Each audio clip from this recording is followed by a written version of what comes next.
सुप्रभात बच्चों, आपका दिन शुभ हो।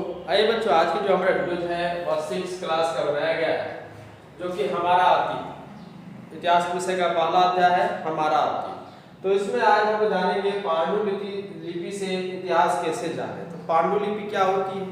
तो पुराने जमाने में पुस्तक हाथ से लिखी जाती थी, ठीक ना। उस समय कोई भी कलम या लिखने की दूसरी फैसिलिटी नहीं थी। तो उस समय जो भी किताब थे वो पुराने ज़माने में हाथों से लिखी जाती थी। उस समय छापने के मशीन नहीं थे, और जो भी कंप्यूटराइज वगैरह जो कि आज के ज़माने में हम लोग जानते हैं कि आधुनिक प्रिंटर उपलब्ध है, उस तरह की कोई भी फैसिलिटी या व्यवस्था उस समय उपलब्ध नहीं थी।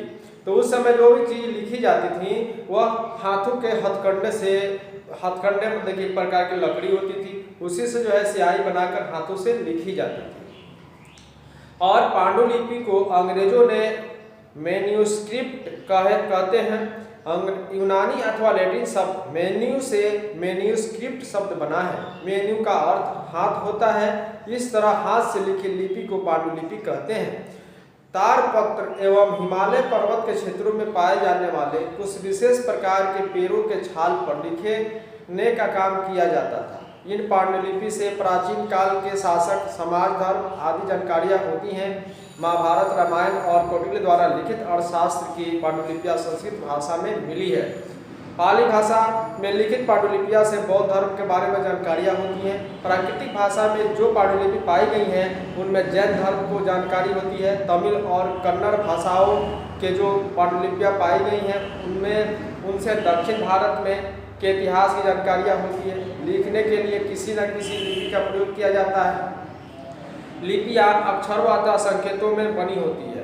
तो हम कुछ लोग अथवा कुछ लोग बोलते हैं अथवा पढ़ते हैं, तब हम एक भाषा का प्रयोग करते हैं। बच्चों, ये पांडुलिपि जो भी होती है, पांडुलिपि जो है साधारणतः भाषा में हम कह सकते हैं कि पुराने ज़मानों में हथकंडे मतलब हाथ से, हथकंडे द्वारा जो हाथों से लिखे जाते थे, हथकंडे के माध्यम से, और जो है ताम्रपत्र या भोजपत्र पर जो चीज़ों को लिखे जाते थे उसे जो है हम लोग पांडुलिपि के नाम से जानते हैं। पांडुलिपियों में हमारे सभ्यता संस्कृति के बहुत सारे चीज़ छुपे हुए हैं, जो कि जैसे कि महाभारत, रामायण, ये सब जो है पांडुलिपियों के माध्यम से लिखे गए हैं, ठीक है बच्चों। इससे हमारी सभ्यता और संस्कृति की जानकारियाँ प्राप्त होती हैं। अगला पॉइंट होता है अभिलेख। देखिए यहाँ पे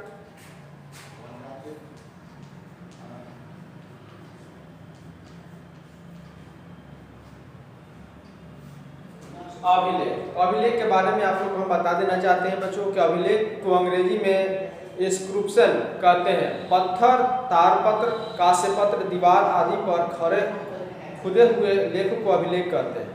तो पत्थरों पे, ताम्रपत्रों पे, कांस्यपत्रों पे या दीवारों पे जो भी चीज़ खुदे हुए हैं, जिसे कि उकेरा गया है, अपनी भावनाओं को व्यक्त किया गया है, या कुछ जो है शब्दों से उसको जो है लिखा गया है, उसी को अभिलेख कहा जाता है।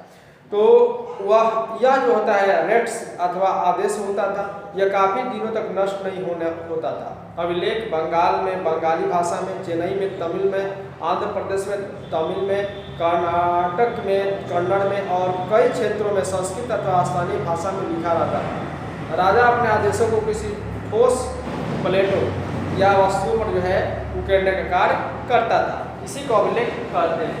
तो बच्चों, इस चीज़ों को आप लोग फॉलो करेंगे, जानेंगे और समझने का प्रयास करेंगे। तो बच्चों, इस प्रकार राजा जो है अपने आदेशों को जो है ठोस वस्तुओं पर लिखवा देते थे, ताकि उनके कर्मचारी और जो भी उनके आदेश पालक थे ये लोग जो है इसके जो आदेशों को पालन करें, और जो है यह जो है आगे तरफ संचारित हो सके। तो अभिलेखों को पढ़ने के विद्वान को पुरातत्वविद कहते हैं। पुराने भवनों में पाई जाने वाली टूटी फूटी मूर्तियाँ, ईंटों, चित्रों और अन्य चीज़ों का अध्ययन करते हैं। इनमें से कुछ चित्रों का रसायन तरल पदार्थ के वैज्ञानिक जांच करते हैं और बताते हैं कि यह वस्तु कितनी पुरानी है। खुदाई से प्राप्त सिक्के, औजार, हथियार, बर्तन आदि वस्तुओं को भी विद्वान अध्ययन करते हैं। इनको जो है इतिहास बताते हैं। तो पुरातत्वविदों के बारे में भी आज आप लोग जानेंगे। पुरातत्वविदों क्या किसे कहते हैं।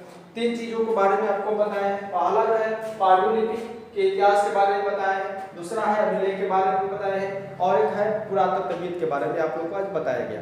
आप लोग जो है किताब के माध्यम से इसे जो है जानने का प्रयास करेंगे। फिर अगले वीडियो में हम लोग मिलते हैं, तब तक के लिए धन्यवाद। जय हिंद, जय भारत।